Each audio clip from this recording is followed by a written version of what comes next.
तो इसका आगाज करते हैं। बहुत शुक्रिया सर आपने ज्वाइन किया। तो एनी सबसे टाइम जी। पहले हम बात इस हवाले से सर स्टार्ट करते हैं कि मुज़ाकरात जो तहरीक तालिबान पाकिस्तान से नहीं हुए बल्कि गवर्नमेंट टू गवर्नमेंट हुए। ख्वाजा आसिफ साहब का लेटेस्ट स्टेटमेंट है जी और उन्होंने ये कहा है कि किसी की सूरत उनके साथ हमने कोई डायलॉग नहीं किया और इस माहदे को खुफिया रखे जाएगा। और इसमें तीन चीजें शामिल हैं: पनाह गजीनों की वापसी, टीटीपी की सरपरस्ती और सीज फायर। तो सबसे जी पहले आप इन तीन चीजों के हवाले से कि ये तीनों चीजें प्रैक्टिकली कितनी एग्जीक्यूटेबल हैं और कितनी जल्दी या कितने टाइम फ्रेम में इनको जो है वो पाया तकमील तक पहुंचाया जा सकता है, तीनों इश्यूज के हवाले से आप क्या समझते हैं कि ये कब तक एक फर्म शेप में आ जाएगा मामला? जी, आपने सही निशानदेही की है इन तीन चीजों के हवाले से। पहली बात तो जो आपने की, ख्वाजा आसिफ साहब का जो बयान है वो बहुत क्लियर है और पाकिस्तानी स्टेट की का जो स्टैंड है उसको 100% जो है वो रिप्रेजेंट करता है, क्योंकि पाकिस्तानी स्टेट इस टाइम पर किसी के साथ, कोई नॉन स्टेट एक्टर्स के साथ वो बातचीत करने के मूड में नहीं है। और जो प्रोसेस रहा, क्योंकि ये जो सिक्योरिटी इस्टेब्लिशमेंट है वो उनका एक ख्याल भी है और उनके पास एम्पेरिकल एविडेंस है कि जो प्रोसेस पीस टॉक्स का जो है टीटीपी के साथ पहले शुरू हुआ था, वही जिम्मेदार है जो आज सिक्योरिटी की सिचुएशन बनी हुई है। लिहाजा टीटीपी के साथ बात करना जो है वो it doesn't make any sense. लेकिन बात जो है वो अफगान तालिबान से जो है वो करनी चाहिए, क्योंकि टीटीपी जो है वो उनके इलाकों से ऑपरेट करती है और वही ख्वाजा साहब के बयान का जो है कॉन्टेक्स्ट है। जो तीन चीजें आपने बताई, जो मेरी इतला है वो तकरीबन छह चीजें थी जो डिस्कस हुई थी दोहा के अंदर, जिसमें से तीन का जिक्र जो है वो आपने किया। और इस पर पाकिस्तान और अफगानिस्तान दोनों का जो है अपना एक स्टांस है। अफगानिस्तान का स्टांस हमेशा ये रहा है, सबसे पहले टीटीपी के हवाले से, कि नंबर वन, हमारे पास टीटीपी नाम की कोई चीज नहीं है, बल्कि हमारे पास वो पनागजीन है जो कबायली अजला से, पाकिस्तान की कबायली अजला से वहाँ यानी हिजरत करके आए थे ऑपरेशन की सिनारियों के अंदर। दूसरा उनका जो है वो ये है कि जो अटैक्स आपके पास अंदर हो रहे हैं, तो अगर हमारी तरफ से हो रहे हैं तो तब तो हम जिम्मेदार हैं, लेकिन अगर आपके एरिया के अंदर 100-200 किलोमीटर अंदर हो रहे हैं तो आप उनके जो है वो जिम्मेदार हैं। पाकिस्तान का मौकफ इसके बारे में क्लियर है कि लीडरशिप आपके पास है, हमारे पास जो है वो शवाहिद हैं कि इसमें अफगान बाशिंदे हैं। हमारे पास ये शवाहिद है कि लीडरशिप और प्लानिंग और जितनी भी उसके टैक्टिकल मूव्स हैं वो सब के सब अफगानिस्तान से जो है वो प्लान होते हैं। और सिर्फ ये नहीं, बल्कि अफगानिस्तान जो तालिबान है उनकी पुश्तपनाही भी इस सारी चीज को जो है वो हासिल है। इसीलिए प्रॉब्लम जो है वो बॉर्डर्स के ऊपर जो है वो बना, क्योंकि एयर स्ट्राइक्स सॉरी हुई और इफ्तिखार साहब, उसके मुझे ये अंदर। बताइएगा, मैं जानना चाह रहा हूँ कि क्या ये जब बात हो रही थी, आपके सोर्सेस क्या कहते हैं, इसमें कुछ तलखी भी आई ये वाली बात करते हुए कि आपके अंदर से अटैक जब हो रहे हैं, या नॉर्मल उसमें ये बातचीत रही? देखिए, बहुत सारी गुफ्तगू जो है वो जो सालिसीन थे टर्की और कतर, अमूमी तौर पर डिप्लोमेटिक नॉर्म्स भी यही हैं कि जब आप जाते हैं किसी मीटिंग के अंदर तो एडवांस में उसके लिए जो है बैकग्राउंड बातें होती हैं ताकि एजेंडा जो है वो सेट किया जा सके।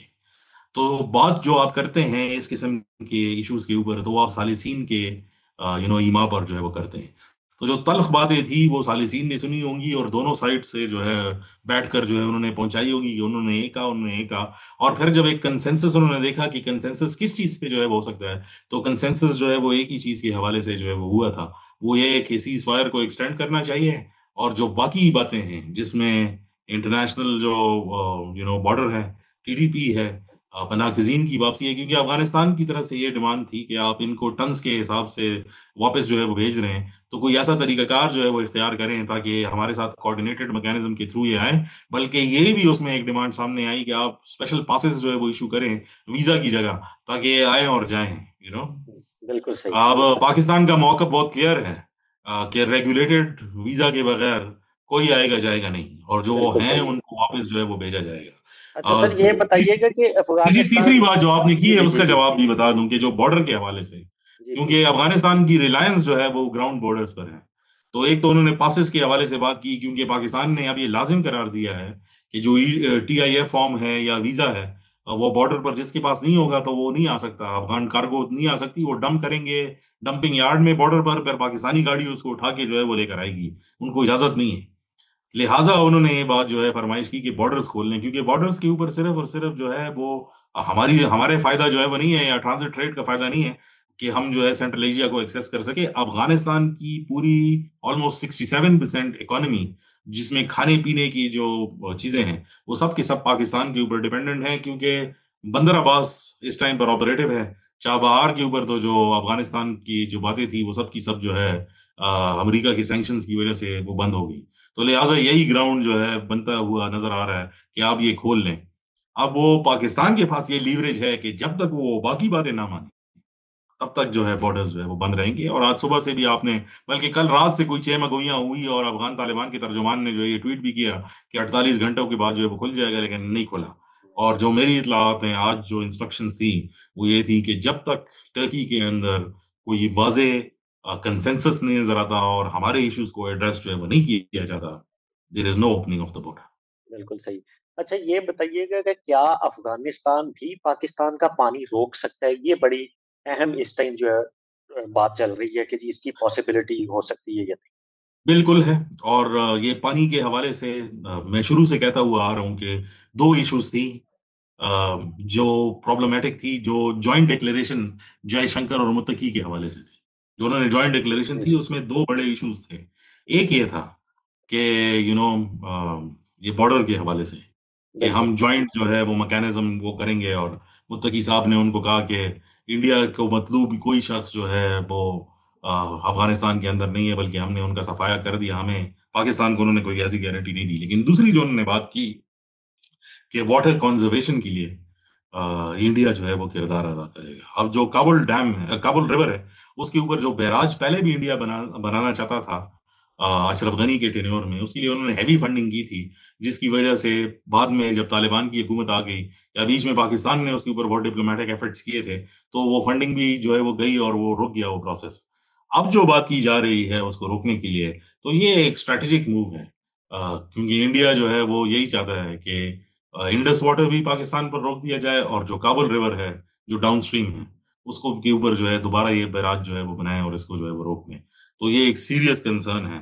और सिर्फ पाकिस्तान का पानी नहीं है, बल्कि उसमें जो सेंट्रल एशियन ममालिक हैं, खुसूसी तौर पर उज्बेकिस्तान, उनको भी जो है वो काफी एतराज है, क्योंकि वो कलकश डैम जो है वो बनाना चाहते हैं उसके ऊपर, बल्कि बना भी दिया है ऑलमोस्ट। सो ये एक कंटेंशियस प्रॉब्लम रहेगा, और मुझे बिल्कुल। नहीं लगता कि इसके रेजोल्यूशन जो है वो कैसे होंगे। हम्म। अच्छा, ये बताइएगा कि अफगान हुकूमत जो है उसके अंदर धड़ेबंदियों की पोजीशन क्या है? ये बहुत अब ऑब्वियस होता जा रहा है कि मामला जो है वो एक मतलब उसके अंदर एक सर्टेन डिवीजन का शिकार है वो सेटअप। तो उसमें जो है वो किस हद तक जो है वो तकसीम और धड़ेबंदी मौजूद देखिए, तालिबान के अंदर डिविजन्स हमेशा से रहे हैं, ऐसा नहीं कि ये कोई नई बात है। अब जो अफगानिस्तान के अंदर हो रहा है वो पावर कंसोलिडेशन हो रही है। तो ठीक जो है। उनके सुप्रीम लीडर हैं, उन्होंने बाकायदा तौर पर जो है वो पावर जो है कंसोलिडेट जो है की है। और जी। पावर इस तरह कंसोलिडेट कर रहे हैं कि वो अपनी जो आर्म्ड फोर्सेस हैं या बॉर्डर के ऊपर जो लोगों को लगा रहे हैं, या अहम मिनिस्ट्रियां हैं, अगर उसमें कोई मिनिस्टर किसी दूसरे ग्रुप से है भी तो उसको ऑलमोस्ट जो है वो न्यूट्रलाइज कर दिया। उनकी जगह किसी मॉवेन को लगा दिया कि कोई और बंदा उनके नीचे जो है वो काम कर रहा है। कुछ स्टेटमेंट्स आई हकानियों की तरफ से भी आई, कुछ और पॉलिटिशियंस की तरफ से भी आई। बल्कि इंटरनेट के हवाले से, इस झड़प से पहले भी इंटरनेट के हवाले से उनकी कुछ स्टेटमेंट्स आई। विमेन एजुकेशन के हवाले से बातचीत जो है वो हुई। तो उन सारे लोगों को जो है ऑलमोस्ट हुकूमती तौर पर जो है वो मफलूज जो है वो कर दिया गया। लेकिन अफगान तालिबान जो है वो ये भी समझते हैं, चाहे वो कोई भी धड़ा हो, कि जब तक उनको एक्सटर्नल सपोर्ट हासिल ना हो, अपनी हुकूमत के खिलाफ खड़ा होना ऐसा होगा कि वो आपस में जंगबंदी की तरफ तो चले जाएंगे, लेकिन जो अफगान हुकूमत है वो फिर रहेगी नहीं। तो वो किसी एक्सटर्नल कैटलिस्ट की तलाश में है कि जिस तरह दोहा मुआहदे के अंदर हैबतुल्लाह हुसनज़ादा आ जाए, तो वही स्टेक होल्डर दोबारा आकर कोई ऐसी तरीकाकार जो है वो निकाले जिसके जरिए जो है कोई और पावर में आ जाए। और वो भी कोई आसान काम नहीं लगता, उसके लिए भी खून जो है वो फिर बहेगा। बिल्कुल सही। क्या ये खबर दुरुस्त है कि अफगान अमारात ने तमाम हमवी गाड़ियां दुरुस्त करके उन्हें तैयार रहने का हुक्म दिया है? देखें, एक खबर जो है वो आई है, हमवी गाड़ी तैयार रहने का हुक्म तो नहीं दिया, लेकिन उन्होंने ये स्टेटमेंट जो है वो रिलीज की उनके एक मिलिट्री कोर ने, जिसमें उन्होंने कहा कि 50 हमवी गाड़ियां जो अमरीकियों से रह गई थी, क्योंकि अमेरिकन के पास ऐसा सामान था कि उसको एयरलिफ्ट का खर्चा जो है वो 3 गुना ज्यादा था बनिस्बत ये कि उसको वहां पे छोड़ दें। तो तरीकाकार ये था कि जिधर से वो जाते थे तो अपने इक्विपमेंट नाकारा करके जो है वो जाते थे, ताकि बिल्कुल। आइंदा भी किसी के काम जो है बनाए। काम ना है जी। तो उन्होंने वो 50 हमवी गाड़ियां जो है उनको रिपेयर करके दोबारा काम के काबिल जो है वो किया है।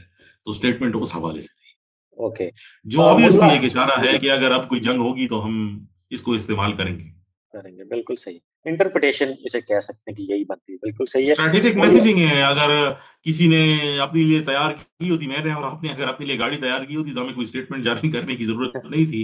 लेकिन बिल्कुल सही, ऑब्वियसली वो एक स्ट्रैटेजिक मैसेजिंग है जो वो करना चाहते हैं कि हमारे पास अब ये भी है। बिल्कुल सही। मुल्ला हैबत अखूनज़ादा पर्दे में क्यों रहते हैं? इस हवाले से तो ज़रा हमें बताइए।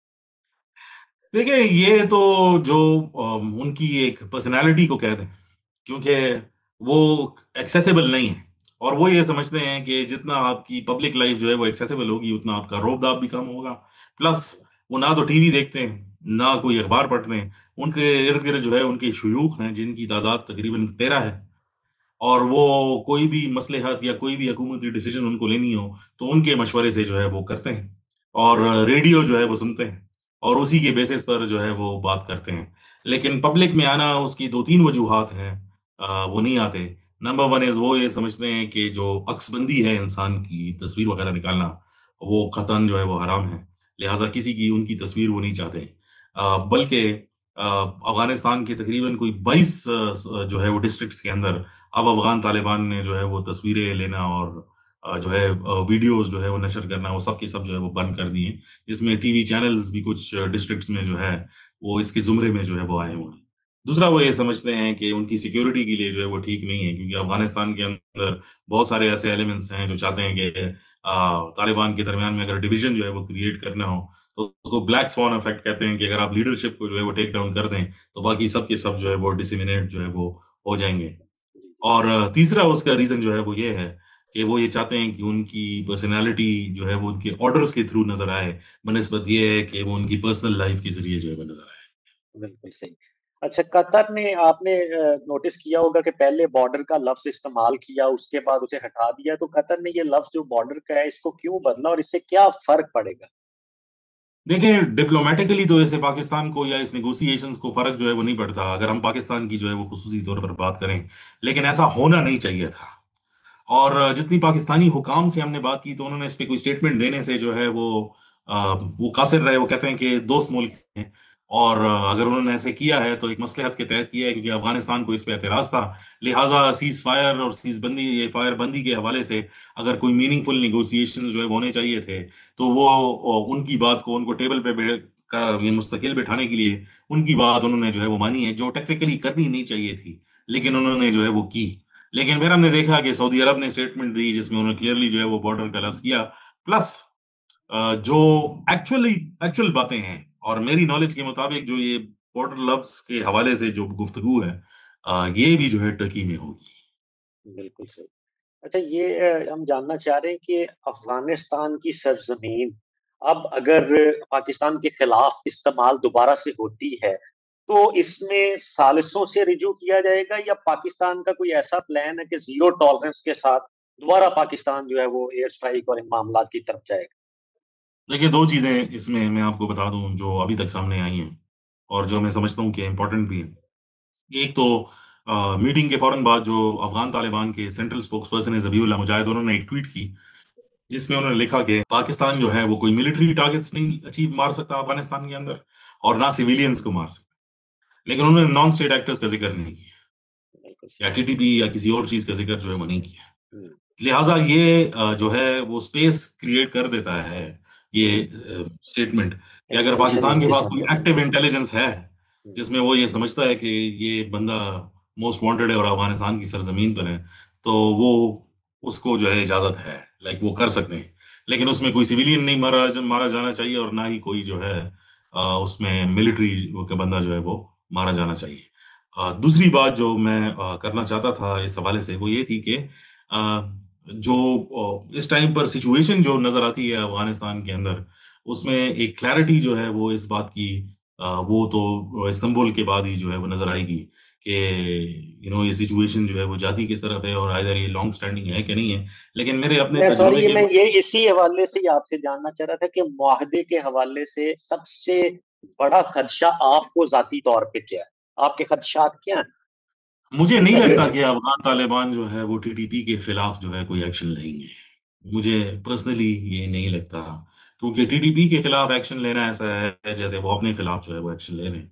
और क्योंकि तालिबान तो लोगों को ऐसा नजर आते हैं कि ये एक ही स्ट्रक्चर है, लेकिन ये बहुत सारा दड़े जो है वो मिलकर एक स्ट्रक्चर उन्होंने बनाया हुआ है। अगर उसमें से किसी एक स्ट्रक्चर के अंदर भी जो है लोगों को वो महसूस हो, उनको महसूस हो कि डिस्ट्रस्ट क्रिएट हो रहा है तालिबान के खिलाफ, तो ये फिर टूटना जो है वो शुरू हो जाएगा। और वो तो इस फिर क्या बात ये को अच्छी मौजूदा तरीके से, अफगान, जी जी प्लीज कंप्लीट कर लीजिए आप। नहीं वो सामने नजर आता है कि अगर वो इस किस्म की कोई कार्रवाई जो है वो करेंगे, तो उनकी लीवरेज जो है वो उनके ऊपर, लोगों के ऊपर जो है वो खत्म हो जाएगी, जो वेरियस ग्रुप्स हैं। और आज अगर वो ये समझेंगे कि आज अगर टीटीपी के खिलाफ जो है वो एक्शन जो है वो लिया है, तो कल वो किसी के खिलाफ भी जो है वो ले सकते हैं, क्योंकि चाइनीज मिलिटेंट्स वहां पर हैं। वहां पर सीरिया और इराक से लोग जो है वो जमा है, वहां पे अलकायदा के लोग जो है मिस्र से लेकर सऊदी अरब तक जो है वो सारे जमा है वहां पर। तो फिर उन सब के खिलाफ उनको जो है वो एक्शन लेना पड़ेगा, तो वो ये कर नहीं सकते हैं। और दूसरा उसका सिनारियो ये भी है, क्योंकि अफगान तालिबान अगर पाकिस्तान की नजर में उनकी कोई वर्थ है इस टाइम पर बड़ी, तो वो यही है कि वो टीटीपी के खिलाफ जो है वो एक्शन ले। तो वो ये नहीं चाहेंगे कि अपना लीवरेज भी जो है वो पाकिस्तान के अंदर लूज करें।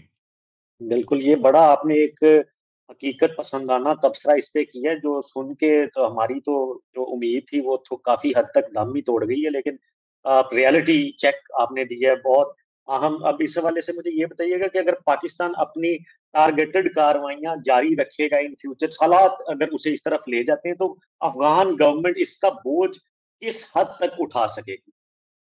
देखिए, एक चीज तो क्लियर है कि अगर कोई मेजर अटैक होता है बॉर्डर एरियाज में, तो उसका जो खमियाजा है वो अफगान तालिबान के ऊपर ही आएगा और अफगानिस्तान के ऊपर आएगा। हमने देखा कि जो स्टेटमेंट्स अफगान डायस्पोरा, क्योंकि बहुत सारी अफगान पॉपुलेशन अफगानिस्तान से बाहर है, वहाँ के जो लोकल लोग हैं वो तो ज्यादा बात नहीं कर सकते क्योंकि वो ऑब्वियसली उस रेजीम के नीचे हैं। लेकिन बहुत सारा शोर शराबा हमने देखा पॉलिटिशियन से, प्रीवियस रेजीम से, या अफगान जो बाहर बैठे हुए हैं, कि तालिबान जो है वो अफगान लोगों को जंग में जो है वो धकेल रहे हैं। तो ये उनके लिए भी बेहतर नहीं है। और बिल्कुल आज ही सुबह जो है वो वर्ल्ड फूड प्रोग्राम ने जो है एक स्टेटमेंट दी है कि 23 मिलियन लोग, यानी 2 करोड़ 30 लाख बनते हैं गालिबन, 23 मिलियन लोग जो है वो हंगर के शिकार हैं अफगानिस्तान में। और वहां पर फैमिन है, क्योंकि ड्राउट जो है वो चल रहा है वहां पर, कहसाली है। तो इस सर्दियों में जो है वो 2 करोड़ 30 लाख लोग जो है वो भूखे रहेंगे। तो इस सिचुएशन के अंदर जो है, अगर वो अभी भी ये जारी रखना चाहते हैं, तो अंदर से जरूर आवाजें आएंगी, ऐसा नहीं हो सकता कि नहीं है। नहीं है, बिल्कुल सही। हक्कानिया से देवबंद तक, काबुल दिल्ली का अब हो चुका है। अब इसको, इस मामले को इस तरह से देख लिया जाए। मेरे लिए जो सबसे इंटरेस्टिंग बात जो है वो, क्योंकि मैं आइडियोलॉजीज और इल्मुल कलाम का एक स्टूडेंट भी हूँ, हम्म, तो मेरे लिए जो सबसे इंटरेस्टिंग बात है वो मुत्तकी साहब का जो देवबंद का दौरा है, जिसका जिक्र जो है वो आपने किया है। जी जी। क्योंकि अफगानिस्तान के अंदर जो तालिबान थे, उन्होंने जो अपनी क्रीड है जिसको हम अकायद कहते हैं, वो हमेशा से कहते आए हैं कि हम देवबंद मकतब फिक्र से जो है वो ताल्लुक रखते हैं। जी और जी। तमाम की, अगर सबकी नहीं तो 90% की जो सनदें हैं मुल्ला बनने के लिए या आलिम बनने के लिए, वो सब की सब जो है वो देवबंद से मुंसलिक हैं, लेकिन पाकिस्तान से। बिल्कुल सही। और पाकिस्तान के अंदर जो उलमा की सोच बनती हुई जा रही है वो ये है कि ये तो अब कोई इस्लाम वगैरह नहीं है, बल्कि ये तो हमारे खिलाफ एक नेशनलिस्टिक किस्म की कुवत जो इस्लाम का नाम लेकर जो है वही पुरानी बातें कर रही हैं जो इनसे पहले लोग जो है वो करते थे। हम्म, और ये जो दहशतगर्दी के हवाले से जो इनका मौकफ है, वो हमारी नेशनल इंटरेस्ट के भी खिलाफ है और दूसरे मुसलमान को मारना। हम्म, तो यहाँ पर एक सोच पनपती हुई देखकर जो देवबंद का जो विजिट है, इसमें दो चीजें बहुत इंपॉर्टेंट है। एक तो ये कि देवबंद जाने से पहले वो गए, जो बीजेपी का एक थिंक टैंक है जिसमें अजीत दोवल ने 2014 में खड़े होकर जो है वो, जो इंडिया के नेशनल सिक्योरिटी एडवाइजर थे, उन्होंने जो है स्टेटमेंट दी। और ये उनकी ऑन रिकॉर्ड स्टेटमेंट है कि अफगान तालिबान या तालिबान इन जनरल देवबंद मकतब फिक्र के हैं, और हम इनको जो है, देवबंद तो हमारे पास है तो हम इनको इस्तेमाल कर सकते हैं। ये उन्होंने उस थिंक टैंक में बैठ के जो है वो बात की। तो उसी के अंदर मुत्तकी साहब बैठे, और फिर वहां से जो है वो दारुल उलूम देवबंद गए। और देवबंद खुद जो है 2014 से बीजेपी का जो है वो सपोर्टर है। हम्म, तो अब जो ये करने के लिए जा रहे हैं प्लान, उसमें लगता है ऐसे ही है कि पाकिस्तान के अंदर एक रिलीजियस डिवाइड तो क्रिएट करना चाहते ही हैं, लेकिन अपने लिए भी कोई ऐसा सेफ कॉर्नर जो है वो ढूंढना चाहते हैं कि वो देवबंद से डायरेक्ट ऐसे फतावे जो है वो लेकर आए कि वो पाकिस्तान के खिलाफ इस्तेमाल हो, या कम से कम पाकिस्तान के अंदर कोई मजहबी मुनाफरत जो है वो फैला सके। बिल्कुल सही। Last but not the least, अब टर्की में सेकंड राउंड जो है वो होने जा रहा है इसका मुज़ाकरा। तो ये इसमें ये बताइएगा कि जिस तरह के मामलात की आपने की है पेश गोई, और जो आप समझते हैं कि मामलात इतना उसमें उम्मीद की किरण नहीं है कि टीटीपी के खिलाफ अफगान हुकूमत या तालिबान जो है वो कोई एक्शन लेंगे, तो फिर where will the buck stop? Pakistan किस तरह से इस मामले को काबू करेगा और कंक्लूड करेगा? देखिए, जो टर्की के अंदर बात है और जो उस मुआहदे का आई थिंक चौथा पॉइंट है, जो ड्राफ्ट है जिसके ऊपर अभी एग्रीमेंट नहीं हुई लेकिन बातचीत होगी, उसमें आपने उसका जिक्र भी किया, वो थर्ड पार्टी मॉनिटरिंग है। और वो थर्ड पार्टी या कतर होगी या टर्की होगी, जो बिल्कुल। इसके ऊपर जो है वो मॉनिटरिंग करेगा कि अगर पाकिस्तान के अंदर कोई अटैक जो है वो होता है तो बिल्कुल। वो कहाँ से आया और क्या हुआ, और इसके लिए एक रिव्यू मैकेनिज्म भी जो है वो सजेस्ट किया गया है। उस रिव्यू मैकेनिज्म में एक आ गया है कि अब हर 3 महीने बाद या 6 महीने बाद ये तो अग्री होगा कि वो फाइनली क्या क्या डेट सेलेक्ट करते हैं, लेकिन वो इसका रिव्यू करेंगे कि ये मामला किस तरफ जो है वो जा रहे हैं, या जिसके जिम्मे जो काम था वो किया कि नहीं किया, और फिर उसको जिम्मेदार जो है वो ठहराया जाएगा। तो जब तक टर्की के अंदर जो है पूरा ड्राफ्ट निकल के जो है वो नहीं आता और पब्लिकली उसको एक्नॉलेज नहीं किया जाता, तब तक मेरी और आपकी एजम्पशंस हैं। लेकिन मेरा तज्जिया यही है कि मुश्किल लगता है। बहुत बहुत शुक्रिया जनाब इफ्तिखार फिरदौस साहब, सीनियर तज्जियाकार हमारे साथ मौजूद थे। व्यूअर्स, आपका बहुत शुक्रिया, आपने इनका कीमती एनालिसिस सुनने के लिए वक्त निकाला। आप अजमल जामी ऑफिशियल देखते रहिएगा। Thank you so much.